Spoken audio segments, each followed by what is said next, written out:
Hello and welcome to this tutorial on how to make realistic looking waving flags in GIMP. There are a lot of visually appealing images of flags waving in the wind, most of which are made using either professional image manipulation software like Photoshop or even video rendering software like After Effects. Today, however, we will be taking a look at how to achieve similar results in the freely available graphics manipulation application GIMP. This method was originally written down by Reddit user Floops, who posted his tutorial on the Vexillology subreddit, the place to go for flag nerds, in 2017. I have learned this technique from this tutorial, so I don't take any credit for it, I just want to share this knowledge with you. However, I will be adapting and applying it to a different purpose later on in this video, namely creating waving flag wallpapers like the one you can see right now. The only two files you need for this procedure is the flag you want to use, in this case we will be using my personal flag, and a picture of an ideally white flag waving in the wind. I have linked the database of white flags as well as the original tutorial by Floops down in the video description. First, open the white flag in GIMP. Duplicate the layer and carefully crop the flag out of the upper layer using the lasso tool. The more carefully you crop the flag out, the better will your results be.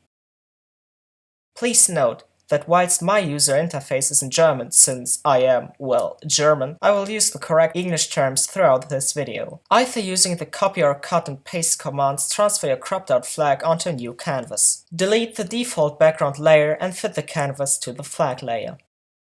To use this picture later on, go to Colors and further to Desaturate to turn it into a monochrome image. Using the different settings in this menu will yield different results. You can use the one you like best, just try them out. Now, insert your design and resize it to about the same height as the white flag. Turning down the opacity of your design will come in handy during the following steps. Using the Perspective tool, match your design to the shape of the waving flag.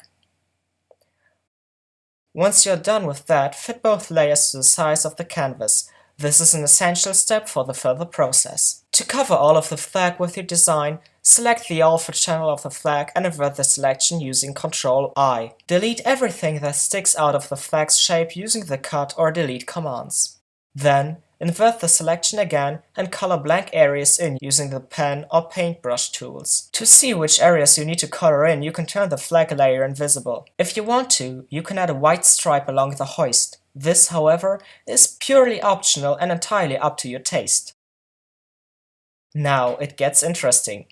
Go to Filters, Map, and Displace. Displacement mapping will distort your design to match the flag. Note that both the grayscaling and the setting of both layers to the same size come into play now. If those steps were not fulfilled, the process is not possible. Select the grayscale image and tweak the values around until you find something you like. 10 is a good default value. Keep the mode set to Cartesian. The choice of edge behavior is up to you. The default setting works perfectly fine.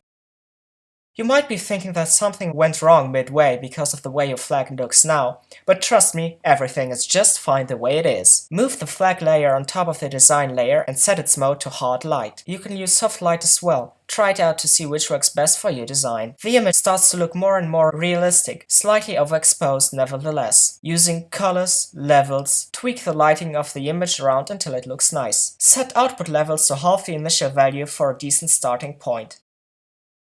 During these processes, the edges of your flag might have become a little messy. Now is the perfect time to clean them up. Using the lasso tool, select your flag. Once more, carefulness pays off at the end. Invert the selection and delete the messy parts. Furthermore, you can use painting tools to fix messy parts within your distorted design itself.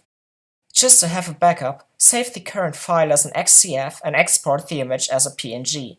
Paste the flag into the original file. Because of the distortions, your flag doesn't fit into the original image perfectly anymore, but you can patch the lower layer up using the clone tool to cover the difference. You can tidy up the edges of your flag by duplicating the layer and applying a blur effect to the lower one. Now the image is done and ready for export. As you can see, the results speak for themselves. You can use the same technique to create nice wallpapers of your flags. The process is mostly the same, however, there is way less cropping involved. First, download a picture of silk or fabric that you want to use. Ideally, it should be mostly white at least 1920 by 1080 pixels. Should it not be so already, crop or scale the image to a 16:9 aspect ratio, or to your desired aspect ratio should you be using non-standard width monitors. Turn it into a monochrome image and paste your flag design.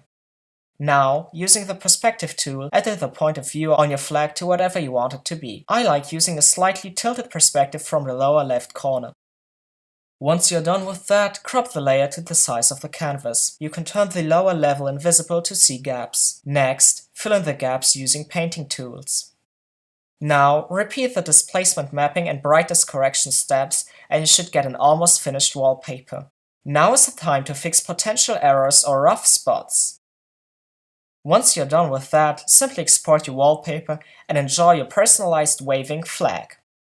The results might not be exactly what you would get out of a professional image manipulation or animation software, but it is perfectly satisfying for a free-to-use software like GIMP. Thank you for your attention, and thank you to Reddit user Floops for coming up with this procedure. Until next time, thanks for watching.